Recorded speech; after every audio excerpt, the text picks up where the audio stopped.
Bore da, a chroeso canes iawn i'n gwasanaeth Cymraeg. Ni ydy Salem Tonteg, dim yn yr adeilad, ond dal yr eglwys, dal yn cwrdd gyda'n gilydd, dal yma i addoli Iesu Grist. Felly y bore yma, dyn ni'n mynd i feddwl am stori atgyfodiad Lazarus, a cyn i ni wneud hynny, gweddiwn. Dewch i addoli Duw yr atgyfodiad, arglwydd yr holl greadigaeth, sydd yn bresennol bob amser, waith beth fo'n digwydd. Addolwn ef heddiw mewn ysbryd a gwirionedd. Dduw y bywyd newydd, dduw gobaith yr atgyfodiad, wrth i ni ddod at ein gilydd heddiw, boed i ni wybod am dy allu i atgyfodi yn ein bywydau, boed yn hysbryd gael ei adnewyddu, boed i'n corff gael ei adfer. Arglwydd Iesu byw, down yn agos atat i'th addoli. Boed i'r un ysbryd ac atgyfododd Lazarus o'r bedd, ac atgyfododd dithau i fywyd newydd, fyw, ynom ni heddiw. Amen.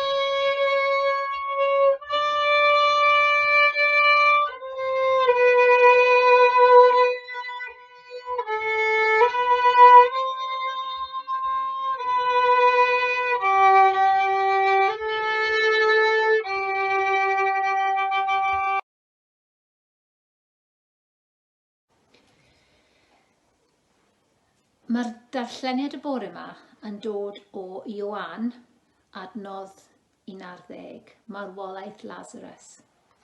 Roedd dyn o'r enw Lazarus yn sâl. Roedd yn dod o Bethania, pentref Mair a'i chwaer Martha.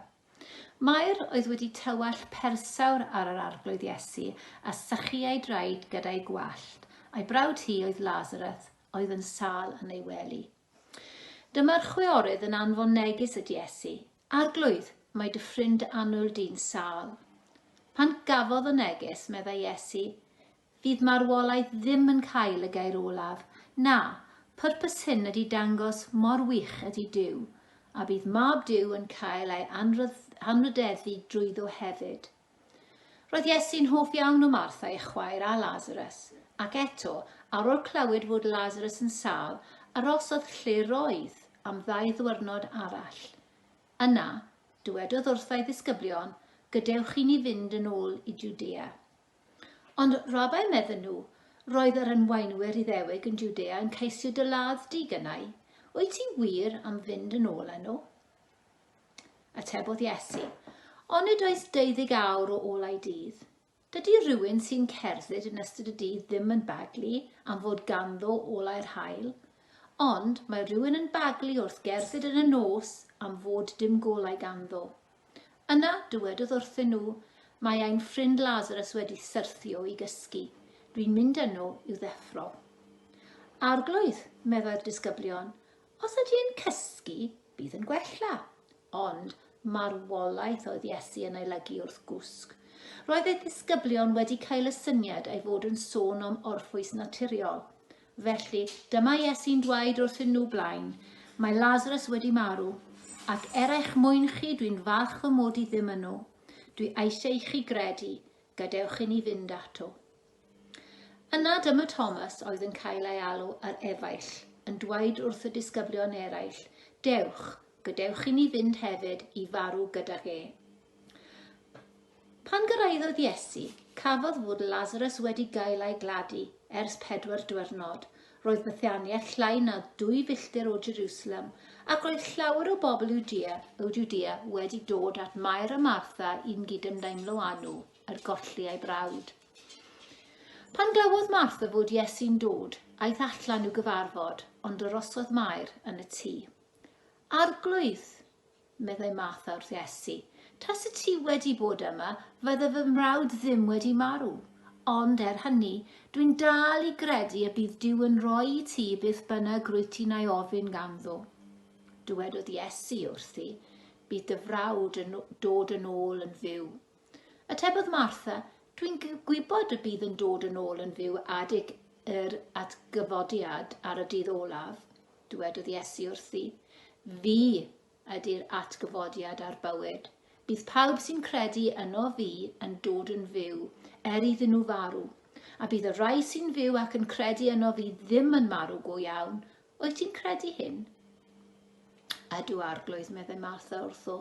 Dwi'n credu mai ti ydy'r Mesaia, mab Duw, yr un oedd i ddod i'r byd. Ar ôl iddi ddweud hyn, aeth yn ei hôl a dweud yn dawel fach wrth Mair. Mae'r athro yma ac mae'n gofyn amdano ti. Pan glywodd Mair hyn, dyma i'n codi a frys i fynd ato. Doedd Iesu ddim wedi cyrraedd y pentref eto, roedd yn dal lle roedd Martha wedi ei gyfarfod. Roedd pobl o Jwdea wedi bod gyda Mair yn y tŷ yn gydymdeimlo gyda hi. Pan welon nhw i'n codi mor sydyn i fynd allan, dyma nhw'n mynd ar ei hôl gan feddwl ei bod hi'n mynd at y bedd i elaru. Pan gyrraeddodd Mair lle roedd Iesu ei weld, syrthiodd wrth ei draed a dweud, arglwydd, tas y ti wedi bod yma, fyddai fy mrawd ddim wedi marw. Wrth ei gweld un o wylofain yn uchel, a'r bobl o Jwdea oedd yno yn wylofain gyda hi, cynhyrfodd Iesu drwyddo ac roedd yn ddig. Gofynodd, ble ydych chi wedi ei gladdu? Tyr di werd, arglwydd, medden nhw. Roedd Iesu yn ei ddagrau. Edrychwch, gymaint roedd yn ei garu meddai'r bobl oedd yno. Ond roedd rai yn dweud, o'n i allai hwn, roddodd ei olwg i'r dyn dall yna, gadw Lazarus yn fyw. Roedd Iesu'n dal wedi cynhyrfu pan ddaeth at y bedd, oedd y bedd a charreg wedi gosod dros geg yr ogof. Symudwch y garreg, meddai, ond dyma Martha, chwaer y dyn oedd wedi marw, yn dweud, arglwydd, bydd yn drewi bellach, mae wedi gladdu ers 4 diwrnod, meddai Iesu wrthi. Wnes i ddim dweud wrth y ti y gaid i weld mor wych ydi Duw, dim ond i di credu. Felly dyma nhw'n symud y garreg. Yna, edrychodd Iesu i fyny a dweud, Dad, diolch i ti am wrando arna i. Dwi fy hun yn gwybod fod ti'n gwrando arna i bob amser, ond dwi'n dweud hyn mwyn y bobl sy'n sefyll o gwmpas iddyn nhw gredu mai ti sydd wedi fy anfon i. Ar ôl dweud hyn, dyma Iesu'n gwaeddi'n uchel, Lazarus, tyrd allan, a dyma'r dyn oedd wedi marw'n dod allan. Roedd ei freichiau a'i goesau wedi rwymw gyda stribedi o leain, ac roedd cadach am ei wyneb. Tynnwch nhw i ffwrdd a'i ollwng yn rydd, meddai Iesu. Amen.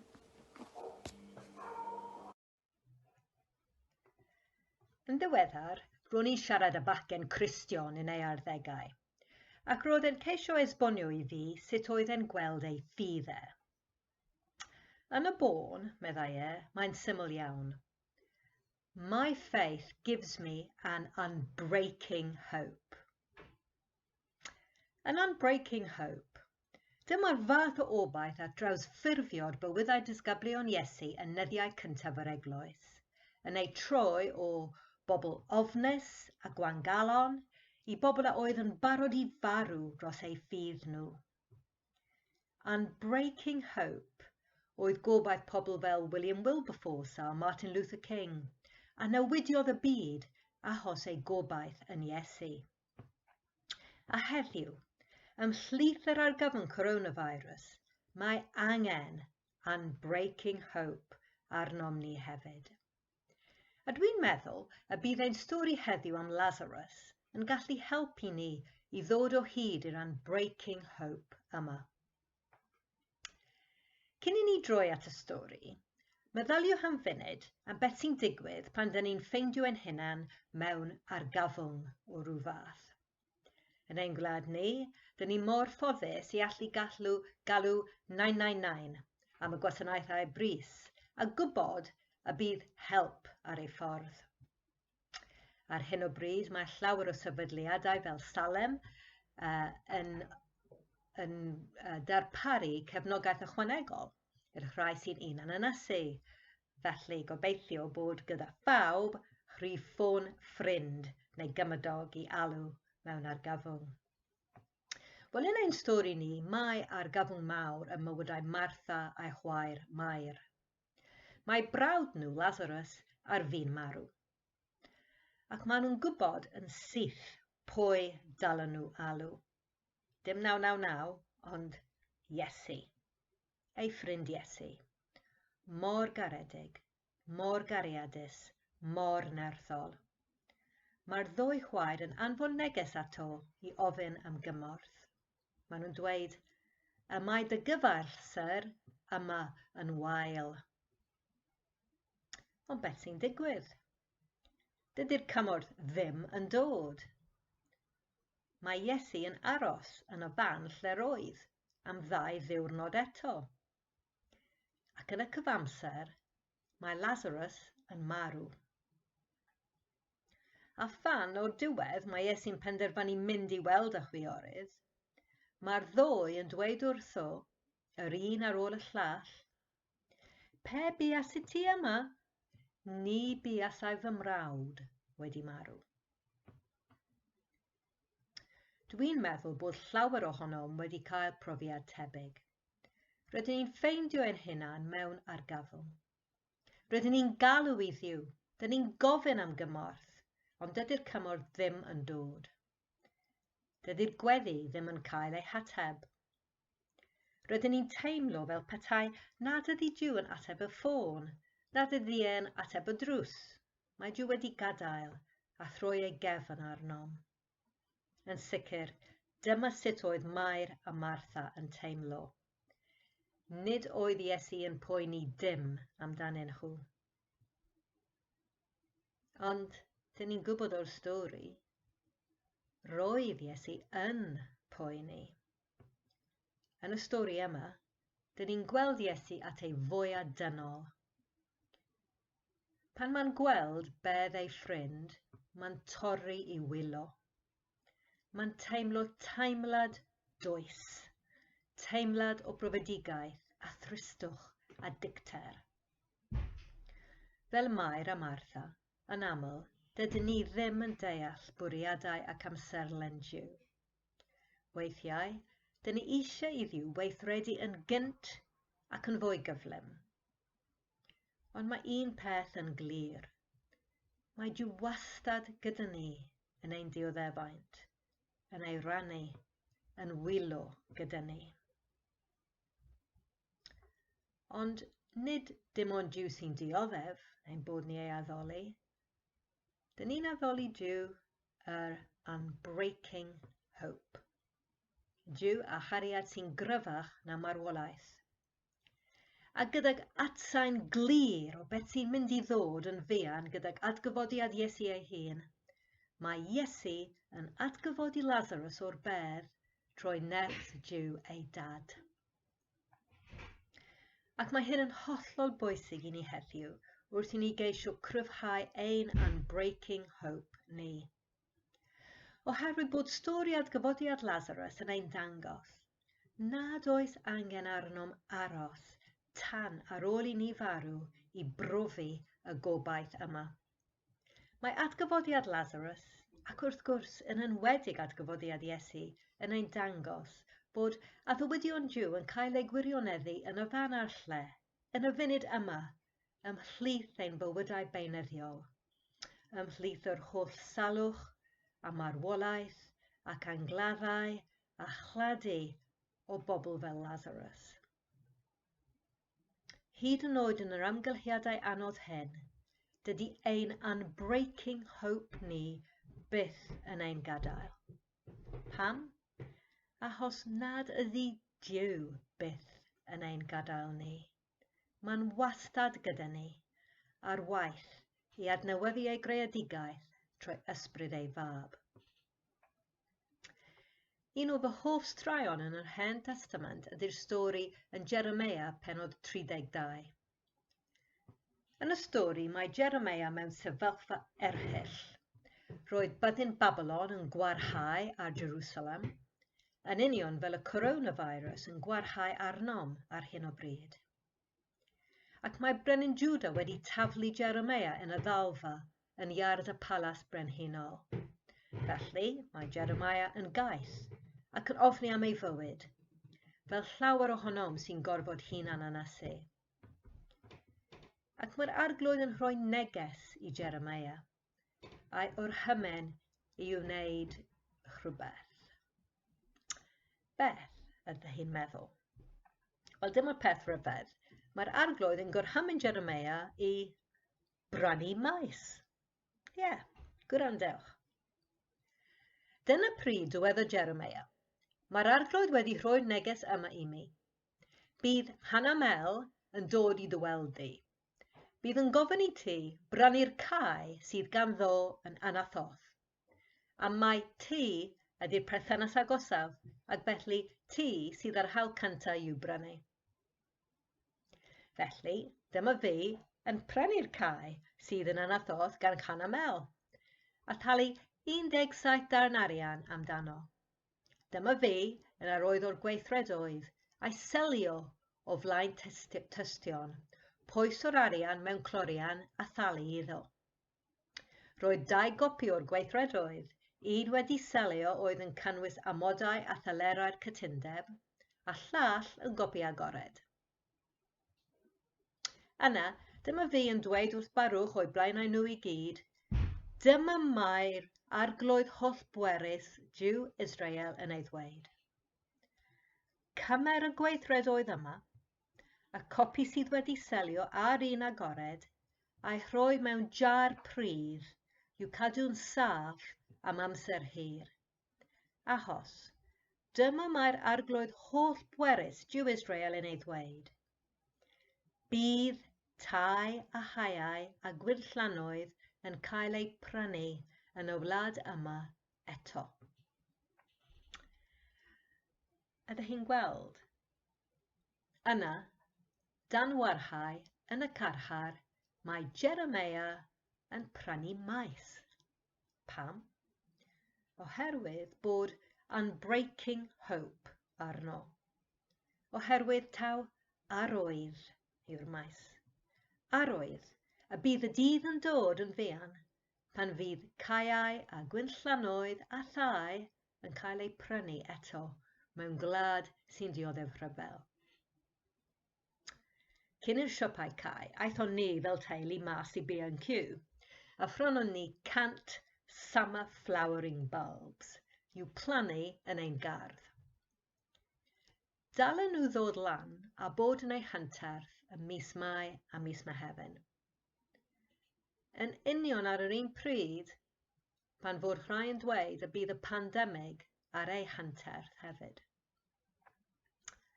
I fi, mae'r blodau yma yn debyg i faes Jeremia, arwydd ond unbreaking hope ni mewn byd o anobaith. Felly, dyma fy her i chi i gyd yr wythnos yma. Ewch i wneud rhywbeth sy'n dangos eich gobaith am y dyfodol. Y gobaith y bydd dyddiau gwell ar y gorwel. Planwch hadau yn eich gardd. Cynlluniwch dathliad gyda'ch teulu ar ôl y haf. Dwi'n gwybod bod ffydd llawer o bobl wedi tyfu yn yr amser anodd hyn, felly beth am gynllunio sut ydych chi'n mynd i ddal i fod yn rhan o gymuned Cristnogol ar ôl yr argyfwng? Neu sut allwch chi helpu bobl unwaith mae'n saff i fynd mas? Ceisiwch chi ddod o hyd i ffordd i ddangos yr unbreaking hope y mae Duw yn ei roi i ni. Dwi eisiau gorffen gan adael adnod gyda chi. Adnod sydd wedi dod yn un o fy hoff adnodau ar hyn o bryd. Mae'n dod o Lethr Paul at yr eglwys yn Rhufain, pennod 15 adnod 13. Ac mae'n dweud hyn. Felly, dwi'n gweddio y bydd Duw, ffynhonnell gobaith, yn llenwi'ch bywydau gyda llawenydd a'r heddwch dwfn sy'n dod o gredu anddo. Ac y bydd yr ysbryd glân yn gwneud i obaith o'r lifo yn eich bywydau he. Unbreaking hope yn gorlifo yn ein bywydau ni. Amen. Okay.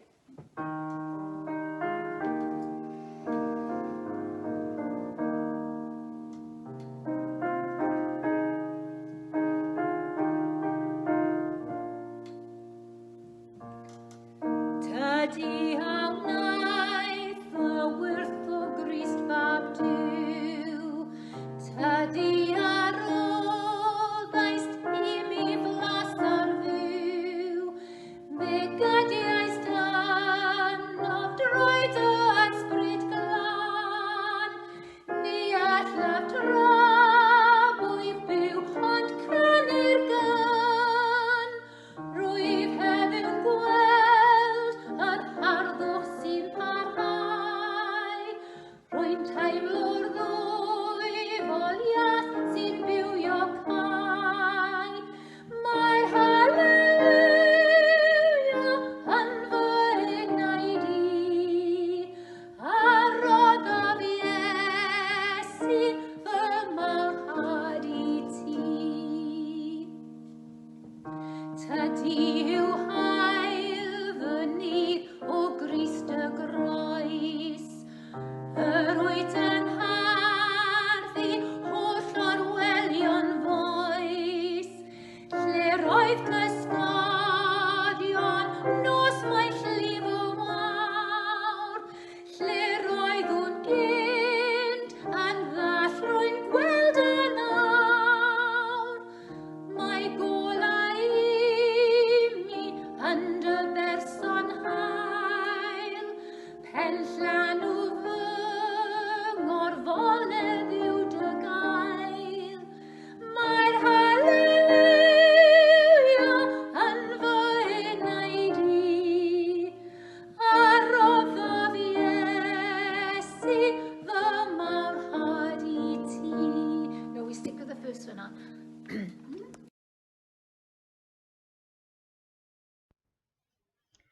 Gweddiwn. Diolch i ti arglwydd am fod yno bob amser. Diolch i ti am ein dal ni a'n cysuro. Diolch i ti am wylo gyda ni pan fyddwn yn brifo. Diolch i ti am grio gyda ni pan fyddwn wedi torri ein calon. Diolch i ti arglwydd, nad oed byth yn ein siomi, a fod yn rhoi gobaith i ni bob amser. Ddiw y bywyd newydd, rhwng ddiolch a mawl i ti heddiw.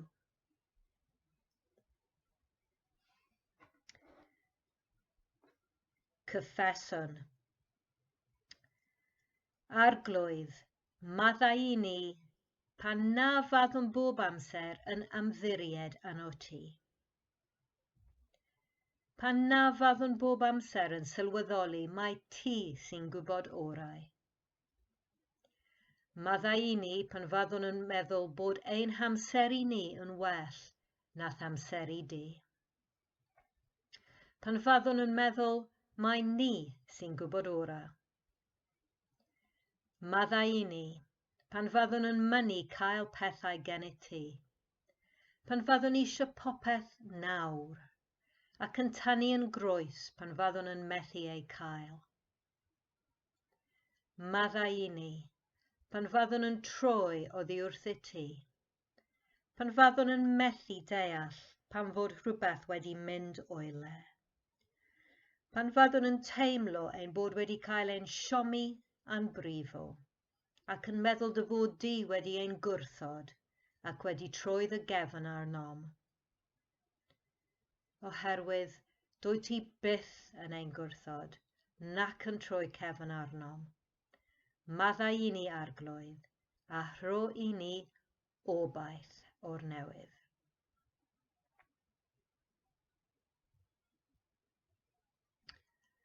Gweddiwn dros bawb sy'n crio heddiw, dros y rhai sy'n galaru a hiraethu ar ôl colli anoeliad. Arglwydd, cria gyda ni, a rho i ni obaith newydd. Gweddiwn dros y rhai sy'n gofalu am bobl ar ddiwedd ei bywyd daearol. Caplaniaid, gweithwyr mewn hosbis, nyrsys, meddygon, gyfalwyr, offeiriaid, gweinidogion, trefnwyr angladdau. Rho iddynt nerth, dewrder, cydymdeimlad a chariad, wrth iddynt gyd gerdded ar rhai sy'n wylo. Arglwydd, cria gyda ni, a rho i ni obaith newydd. Gweddiwn dros rai sydd â'u perthynas wedi chwalu, a dim gobaith i'w hadfer. Dros deuluoedd a rwygwyd gan farwolaeth, tlodi, chryfel, trais neu gamdrin. Dros y rhai sydd wedi ei siomi gan gymdeithas. A thros y rhai sy'n teimlo dy fod di wedi siomi. Boed i bawb deimlo dy bresenoldeb mewn cyfnodau tywyll. Wrth iddynt aros amdana ti, gweddiwn arglwydd ar i ti ei cysuro. Arglwydd, cria gyda ni, a rho i ni obaith newydd. Amen. Ein tad, yr hwn wyt yn y nefoedd, sancteiddir dy enw, delyd y deyrnas, gwneler dy wyllus megis yn y nef felly ar y ddeiar hefyd. Dyroi ni heddiw ein barau benyddiol, a maddau ni ein dyledion, fel y maddew'n un dyledwyr, ac nac arwain ni profedigaeth, eith yr gwared ni rhag drwg. Canis eiddo ti yw'r deyrnas, a'r nerth, a'r gogoniant yn oes oesoedd. Amen.